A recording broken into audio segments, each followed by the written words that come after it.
Next നമ്മൾ പഠിക്കുന്നത് text widget ആണ്. നമ്മൾ ഒരുപാട് തവണ നമ്മൾ യൂസ് ചെയ്യുന്ന ഒരു ബേസിക് ആയിട്ടുള്ള വിഡ്ജറ്റ് ആണ് ടെക്സ്റ്റ് വിഡ്ജറ്റ്. നമ്മുടെ ആപ്ലിക്കേഷനിൽ ഒരു ടെക്സ്റ്റ് നമുക്ക് ഡിസ്പ്ലേ ചെയ്യുന്നതിന് വേണ്ടിയാണ് നമ്മൾ ഉപയോഗിക്കുന്നത്. സോ ഈ ഒരു ടെക്സ്റ്റ് വിഡ്ജറ്റ് അതുമായി ബന്ധപ്പെട്ടിട്ടുള്ള കുറച്ച് പ്രോപ്പർട്ടീസും അതിൻ്റെ കളറും ബാക്ക്ഗ്രൗണ്ടും മറ്റു കാര്യങ്ങളൊക്കെ ടെക്സ്റ്റ് സ്റ്റൈലും ഫോണ്ട് സൈസും ഒക്കെ എങ്ങനെ കൊടുക്കാമെന്നാണ് നമ്മൾ പഠിക്കുന്നത്. സോ നമുക്ക് VS കോഡ് ഓപ്പൺ ചെയ്യാം. സോ നമ്മൾ VS കോഡ് ഓപ്പൺ ചെയ്ത് നമ്മൾ പുതിയൊരു ഫയൽ ക്രിയേറ്റ് ചെയ്തിട്ടുണ്ട്. text.dart എന്ന് പറയുന്ന ഫയൽ. അതാണ് നമ്മൾ main.dartൽ ഇമ്പോർട്ട് ചെയ്തിട്ടുള്ളത്. text.dartലുള്ളത് നമുക്കൊരു സെൻറ്റർ എലമെൻ്റ് ഉണ്ട്. സോ അതിനുള്ളിൽ നമ്മൾ ചൈൽഡ് എലമെൻറ്റ് ക്രിയേറ്റ് ചെയ്യുന്നു, ഒരു ടെക്സ്റ്റ് എലമെൻറ്റ്. നമ്മൾ ടെക്സ്റ്റ് വിഡ്ജറ്റ് ഓൾറെഡി നമ്മൾ പഠിച്ചതാണ്. ഓക്കെ, എന്നിരുന്നാലും അതിൻ്റെ നമ്മൾ പഠിക്കാത്ത കുറച്ച് കാര്യങ്ങൾ നമ്മളിതിൽ പഠിക്കുന്നതായിരിക്കും. സോ നമ്മളിവിടെ ലേൺ ഫ്ലട്ടർ എന്ന് കൊടുക്കുന്നു. ലേൺ ഫ്ലട്ടർ സേവ് ചെയ്യാം. സേവ് ചെയ്ത് കഴിഞ്ഞാൽ നമുക്ക് സെൻട്രൽ ലേൺ ഫ്ലട്ടർ എന്ന് ലഭിക്കുന്നതായിരിക്കും. സോ നമുക്ക് നെക്സ്റ്റ് അതിൻ്റെ അടുത്ത പ്രോപ്പർട്ടി എന്ന് പറയുന്നത് നമ്മളിവിടെ വന്ന് Ctrl+സ്പേസ് കൊടുത്തു കഴിഞ്ഞാൽ നമുക്ക് എല്ലാ പ്രോപ്പർട്ടീസും കാണാൻ സാധിക്കും. സോ നെക്സ്റ്റ് നമ്മൾ കൊടുക്കുന്നത് സ്റ്റൈൽ എന്ന് പറയുന്ന പ്രോപ്പർട്ടിയാണ്. സോ ഇതിനുള്ളിൽ നമ്മൾ ടെക്സ്റ്റ് സ്റ്റൈൽ എന്ന് പറയുന്ന വിഡ്ജറ്റ് ടെക്സ്റ്റ് സ്റ്റൈൽ. സോ ഇതിനുള്ളിൽ മറ്റൊരുപാട് പ്രോപ്പർട്ടീസ് ഉണ്ട്. നമ്മുടെ കളർ, അതുപോലെ ഡെക്കറേഷൻ, ഫോണ്ട് സൈസ് തുടങ്ങിയവയെല്ലാം. സോ അതൊക്കെ നമുക്ക് സാധാരണ പ്രധാനമായി നമ്മൾ ഉപയോഗിക്കുന്ന കാര്യങ്ങളാണ് അതൊക്കെ. നമുക്ക് ആദ്യം നോക്കുന്നത് ഫോണ്ട് സൈസ് ആണ്. ഫോണ്ട് സൈസ് എന്ന് കൊടുക്കുന്നു. ശേഷം നമ്മളിവിടെ ഫോണ്ട് സൈസിൻ്റെ ആർഗ്യുമെൻ്റ് എന്ന് പറയുന്നത് ഡബിൾ ആണ്. സോ നമുക്കൊരു നമ്പറാണ് കൊടുക്കേണ്ടത്. സോ നമ്മളിവിടെ ഒരു 30 കൊടുക്കുന്നു. 30 കൊടുത്ത ശേഷം നമ്മൾ സേവ് ചെയ്യാം.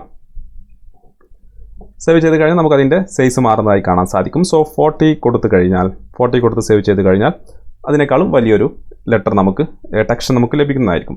അടുത്ത പ്രോപ്പർട്ടി എന്ന് പറയുന്നത് കളറാണ്. സോ കളർ എന്ന് കൊടുത്തു കഴിഞ്ഞതിന് ശേഷം നമ്മൾ കളേഴ്സ് ഡോട്ട് നമുക്ക് ഒരു ഗ്രീൻ സെലക്ട് ചെയ്യാം. ഗ്രീൻ സേവ് ചെയ്യാം. സേവ് ചെയ്ത് കഴിഞ്ഞാൽ നമ്മുടെ ടെക്സ്റ്റിന് ഗ്രീൻ കളർ ഇതുപോലെ ലഭിക്കുന്നതായിരിക്കും. പിന്നെ വരുന്ന പ്രോപ്പർട്ടി എന്ന് പറയുന്നത് ഫോണ്ട് വെയ്റ്റ് ആണ്. സോ ഫോണ്ട് വെയ്റ്റ് നമുക്ക് കൊടുക്കേണ്ടത് ഫോണ്ട് വെയ്റ്റ് എന്ന് പറയുന്ന വിഡ്ജറ്റ് ആണ്. സോ നമ്മളിവിടെ ഫോണ്ട് വെയ്റ്റ് ഡോട്ട് നമുക്കിതുപോലെ വെയ്റ്റ് 100, 200, 300 ഇതുപോലെ കാണാൻ സാധിക്കും. ബോൾഡ്, നോർമൽ എല്ലാം കാണാൻ സാധിക്കും. നമ്മൾ തൽക്കാലം ബോൾഡ് കൊടുക്കുന്നു. സേവ് ചെയ്യാം. സേവ് ചെയ്ത് കഴിഞ്ഞാൽ നമുക്ക് നമ്മുടെ ടെക്സ്റ്റിൻ്റെ കട്ടി ഒന്ന് കൂടുന്നതായിരിക്കും, ബോൾഡ് ആവുന്നതായിരിക്കും. അതുപോലെ നമുക്ക് മറ്റ് ഓപ്ഷനും കൂടി നോക്കാം. W100. ഓക്കെ, W100 കൊടുത്തു കഴിഞ്ഞാൽ ഈ ഒരു രീതിയിൽ വളരെ തിന്നായിട്ടുള്ള ഒരു സ്റ്റൈലാണ് ലഭിക്കുന്നത്. സോ നമുക്ക് ഏറ്റവും മാക്സിമം ഉള്ള ഒരു ഓപ്ഷൻ സെലക്ട് ചെയ്യാം. W900 സേവ് ചെയ്യാം. സേവ് ചെയ്ത് കഴിഞ്ഞാൽ ഈ ഒരു രീതിയിൽ വളരെ കട്ടി കൂടിയ മാക്സിമം ബോൾഡ് ആയിട്ടുള്ള ഒരു സ്റ്റൈലായിരിക്കും ലഭിക്കുക. സോ നമുക്ക് 500 കൊടുത്തു കഴിഞ്ഞാൽ ഏകദേശം നമുക്കൊരു നോർമൽ ടെക്സ്റ്റ് ആയിരിക്കും ലഭിക്കുക. അതുപോലെ ബോൾഡ് അല്ലാതെ നമുക്ക് W100 മുതൽ W900 വരെ നമുക്ക് ഓപ്ഷൻ ഉണ്ട്. സോ ഇവിടെ നോക്കിയാൽ കാണാം ബ്ലാക്ക്, ദ മോസ്റ്റ് തിക്ക്, അതുപോലെ എക്സ്ട്രാ ബോൾഡ്, അതുപോലെ semi bold, medium, normal. Okay, W400 എന്ന് പറയുന്നതാണ് നോർമൽ. ഓക്കെ, സോ അല്ലെങ്കിൽ നമുക്ക് ഈ നോർമൽ കൊടുക്കാം, അല്ലെങ്കിൽ ഒന്നും കൊടുത്തിട്ടില്ലെങ്കിൽ നമുക്ക് നോർമൽ എന്ന് പറയുന്ന ആ സ്റ്റൈൽ തന്നെയായിരിക്കും ലഭിക്കുക. നമുക്ക് തിന്നാക്കണമെങ്കിൽ നമുക്കിവിടെ കാണാം ലീസ്റ്റ് തിക്കെന്ന്. തിന്നാക്കണമെങ്കിൽ നമുക്ക് 100, 200, 300 ഇങ്ങനെ കൊടുക്കാം. 400 കൊടുത്തു കഴിഞ്ഞാൽ നമുക്ക് നോർമൽ ടെക്സ്റ്റ് തന്നെ ലഭിക്കുന്നതായിരിക്കും. ഇത്തരത്തിൽ നമുക്ക് ഫോണ്ടിൻ്റെ വെയ്റ്റ്, നമ്മൾ കൊടുത്ത ടെക്സ്റ്റിൻ്റെ വെയ്റ്റ് നമുക്ക് കൺട്രോൾ ചെയ്യാൻ സാധിക്കും. പിന്നെ വരുന്നത് ഫോണ്ട് സ്റ്റൈലാണ്. ഫോണ്ട് സ്റ്റൈലിൽ നമുക്ക് ഫോണ്ട് സ്റ്റൈൽ എന്ന് പറയുന്ന പ്രോപ്പർട്ടി തന്നെ. അതിൽ നമുക്ക് ഡോട്ട് കൊടുത്തു കഴിഞ്ഞാൽ നമുക്ക് ഇറ്റാലിക്, നോർമൽ എന്ന് കാണാൻ സാധിക്കും. നമ്മൾ സാധാരണ നമ്മുടെ ഒരു ടെക്സ്റ്റ് ഇറ്റാലിക് ചെയ്യുകയാണെങ്കിൽ ഒന്ന് ചെരിഞ്ഞ് നിൽക്കുന്നതായിരിക്കും. സേവ് ചെയ്ത് കഴിഞ്ഞാൽ റൈറ്റിലോട്ട് ഇതുപോലെ ഒന്ന് ചെരിഞ്ഞ് നിൽക്കുന്നതായിരിക്കും. സോ നോർമൽ ആണെങ്കിൽ നമ്മൾ സാധാരണ ഫോണ്ട് പോലെയായിരിക്കും. സോ വലിയ വ്യത്യാസമില്ല, സാധാരണ നമ്മൾ കാണുന്ന ഫോണ്ട് പോലെ തന്നെയായിരിക്കും. സോ നമ്മൾ ഇവിടെ ഇറ്റാലിക് എന്ന് കൊടുക്കുന്നു. ഇത്തരത്തിൽ നമുക്ക് ഫോണ്ട് സ്റ്റൈൽ നമുക്ക് സെലക്ട് ചെയ്യാൻ സാധിക്കും. Font style, okay, italic save ചെയ്യാം. പിന്നെ നമ്മൾ പഠിക്കുന്നത് ലെറ്റർ സ്പേസിംഗ് ആണ്. ലെറ്ററുകൾ തമ്മിലുള്ള സ്പേസ്. ഓക്കെ, ഈ ഓരോ ലെറ്ററും തമ്മിലുള്ള സ്പേസ് ആണ്. സോ നമുക്ക് ലെറ്റർ സ്പേസിംഗ് നമ്മൾ കൊടുക്കേണ്ടത് ഒരു നമ്പറാണ്. സോ നമ്മളിവിടെ ഒരു 10 കൊടുത്ത് നോക്കാം. 10 കൊടുത്ത ശേഷം സേവ് ചെയ്യാം. ഇപ്പോൾ നിങ്ങൾ കാണാം നമ്മുടെ ലെറ്റർ തമ്മിൽ ഒരു ചെറിയ ഡിസ്റ്റൻസ് വന്നു. 10 നമ്മൾ കൊടുത്തത് ആ ഒരു ഡിസ്റ്റൻസ് നമുക്ക് ലഭിച്ചു. സോ നമുക്ക് 5 കൊടുത്തു കഴിഞ്ഞാൽ അതിനനുസരിച്ചിട്ടുള്ളൊരു റിസൾട്ട് ലഭിക്കും. 1 ആണെങ്കിൽ വളരെ നമ്മുടെ നോർമൽ ആയിട്ടുള്ള ഒരു സ്റ്റൈൽ ലഭിക്കുന്നതായിരിക്കും. സോ നമുക്ക് 10 തന്നെ കൊടുക്കാം.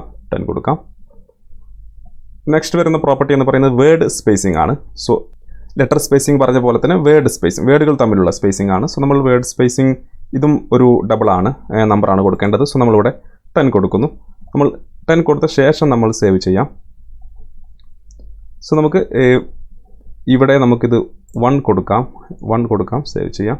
എന്നാലും നമുക്കതിൻ്റെ വ്യത്യാസം മനസ്സിലാവുകയുള്ളൂ. സോ 10 കൊടുത്തു കഴിഞ്ഞാൽ ഈ ഒരു ഡിസ്റ്റൻസ് ആണ് ലഭിക്കുന്നത്. സോ നമുക്ക് 20 കൊടുക്കാം. 20 നമുക്ക് കൂടുന്നുണ്ട്. അതുപോലെ ഒരു 50 കൊടുത്തു കഴിഞ്ഞാൽ വേർഡുകൾ തമ്മിലുള്ള ഡിസ്റ്റൻസ് കൂടുന്നുണ്ട്. സോ ഈ വേർഡ് സ്പേസിംഗ് നമ്മൾ ഉപയോഗിക്കുന്നത് വേർഡുകൾ തമ്മിലുള്ള ഡിസ്റ്റൻസ് കൂടുന്നതിന് വേണ്ടിയാണ്. സോ നമ്മൾ തൽക്കാലം ഒരു 20 തന്നെ കൊടുക്കുന്നു, സേവ് ചെയ്യുന്നു. അതുപോലെ അടുത്ത പ്രോപ്പർട്ടി എന്ന് പറയുന്നത് ബാക്ക്ഗ്രൗണ്ട് കളറാണ്. നമ്മുടെ ടെക്സ്റ്റിന് ബാക്ക്ഗ്രൗണ്ട് കളർ നമുക്ക് കൊടുക്കാൻ സാധിക്കും. സോ നമ്മൾ ബാക്ക്ഗ്രൗണ്ട് കളർ നമ്മളിവിടെ കളേഴ്സ് ഡോട്ട് തൽക്കാലം നമ്മൾ യെല്ലോ കൊടുക്കാം. യെല്ലോ സേവ് ചെയ്യാം. സേവ് ചെയ്ത് കഴിഞ്ഞാൽ നമ്മുടെ ടെക്സ്റ്റിന് നമുക്കൊരു യെല്ലോ കളർ ലഭിക്കുന്നതായിരിക്കും. നമ്മൾ കൊടുക്കുന്ന കളർ അവിടെ ലഭിക്കുന്നതായിരിക്കും. സോ ഇനി നമുക്ക് ഷാഡോ കൊടുക്കണമെങ്കിൽ നമുക്കിവിടെ ഷാഡോസ് എന്ന് കൊടുക്കുക. ഷാഡോസിൽ നമ്മൾ മൗസ് വെച്ച് കഴിഞ്ഞാൽ നമുക്ക് ലിസ്റ്റാണ് നമുക്ക് ആർഗ്യുമെൻ്റ് ആയി കൊടുക്കേണ്ടത്. സോ നമ്മളൊരു സ്ക്വയർ ബ്രാക്കറ്റ് ഓപ്പൺ ചെയ്യുന്നു.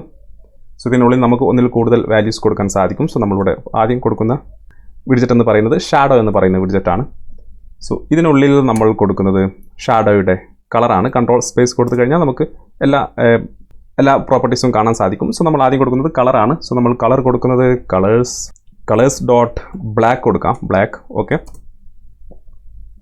അതുപോലെ ഓഫ് സെറ്റ്, എത്ര ദൂരത്തിൽ നമുക്കത് നമ്മുടെ ഷാഡോ വേണം. ഓഫ് സെറ്റ് നമുക്ക് നമ്മൾ dx എന്ന് പറയുന്നത് ആദ്യത്തെ വാല്യൂ എന്ന് പറയുന്നത് dx നമ്മുടെ ഈ ഭാഗത്തോട്ടുള്ളതാണ്, ഹൊറിസോണ്ടൽ ഷാഡോയാണ്.